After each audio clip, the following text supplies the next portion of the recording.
श्रीमद् भागवत गीता सार कथा। इस भागवत गीता सार कथा में सुख दुख का वर्णन किया गया है।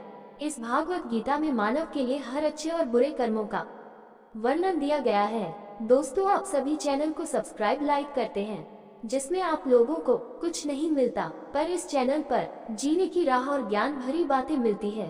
तो आपसे निवेदन है कि हमारे चैनल को आप सब सपोर्ट करें और हौसला दें कि हम आप लोगों के लिए अच्छा ज्ञान, अच्छी बातें और अच्छे राह पर चलने के लिए अच्छा ज्ञान आप सबके लिए पहुंचाता रहूं।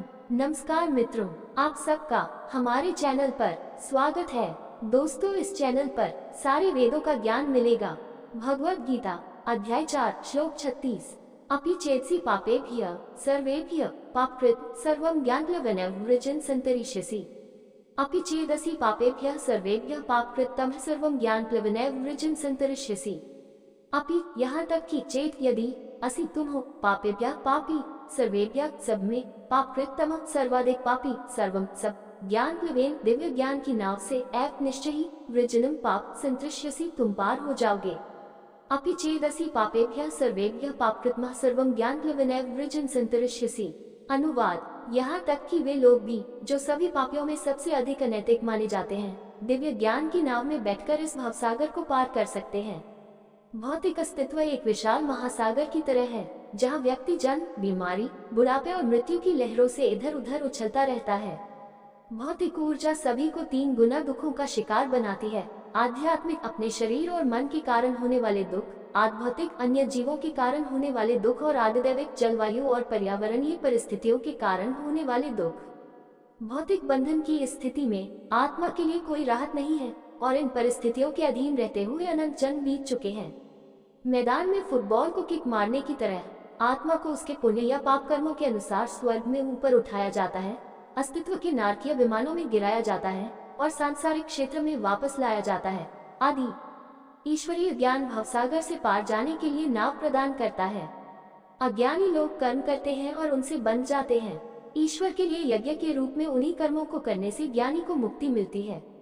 इस प्रकार ज्ञान भवसागर बंधन को काटने का साधन बन जाता है। कठोपनिषद में कहा गया है, विज्ञान सार तिर्यस्तु मनः प्रग्रहवान नरः अतः ध्वनः परमप्नोति तद्विष्णोः परमं पदम 1.3.9। अपनी बुद्धि को दिव्य ज्ञान से प्रकाशित करो, फिर प्रकाशित बुद्धि से अनियंत्रित मन को नियंत्रित करो, ताकि भवसागर को पार कर दिव्य लोक तक पहुंच सको। भगवद गीता अध्याय 4 श्लोक 37। यथा धांसि समिद्धोऽग्निर्भस्मसात् कुरुतेऽर्जुन ज्ञानाग्नि सर्वकर्माणि भस्मसात् कुरुते तथा यथा धांसि समिद्धोऽग्निर्भस्मसात् कुरुतेऽर्जुन ज्ञानाग्निः सर्वकर्माणि भस्मसात् कुरुते तथा यथा जैसे एधासी जलती हुई लकड़ी, समिद्ध जलती हुई, अग्नि भस्म साथ प्राप्त कर देती है, कुरुते बदल देती है। अर्जुन ज्ञान अग्नि ज्ञान की अग्नि सर्व कर्माणि भौतिक कर्मों से उत्पन्न समस्त कर्मों को भस्म साथ प्राप्त कर देती है, कुरुते बदल देती है। तथा इसी प्रकार यथेधंसी समिद्धोऽग्निर्भस्म सत् कुरुते जुनाज्ञानाग्नि सर्व कर्मणि भस्म सत् कुरुते तथा। अनुवाद: हे अर्जुन, जिस प्रकार प्रज्वलित अग्नि लकड़ी को भस्म कर देती है, उसी प्रकार ज्ञान की अग्नि समस्त भौतिक कर्मों के फलों को जलाकर राख कर देती है। आग की एक चिंगारी भी एक बड़ी आग बन सकती है और ज्वलनशील पदार्थों के एक बड़े ढेर को जला सकती है। 1666 में लंदन की महान आग एक छोटी सी बेकरी में लगी एक छोटी सी लौ से शुरू हुई थी, लेकिन जैसे जैसे यह बढ़ती गई, इसने 13,200 घरों, 87 चर्चों और शहर के अधिकांश कार्यालयों को आग की चपेट में ले लिया। हम में से प्रत्येक के पास भी ढेर सारे कर्म जुड़े हुए हैं, जिनमें अनंत जन्मों में हमारे द्वारा किए गए पाप और पुण्य कर्मों की प्रतिक्रियाएं शामिल हैं। यदि हम इन कर्मों को उनके फल भोग कर समाप्त करने का प्रयास करते हैं, तो इसमें कई और जन्म लग जाएंगे और इस बीच और भी कर्म एक अंतहीन प्रक्रिया में एकत्रित होते जाएंगे। लेकिन श्री कृष्ण अर्जुन को आश्वस्त करते हैं कि ज्ञान में हमारे कर्मों के ढेर को इसी जन्म में भस्म करने की शक्ति है। ऐसा इसलिए है क्योंकि आत्मा और ईश्वर के साथ उसके संबंध का ज्ञान हमें उनके प्रति समर्पण की ओर ले जाता है।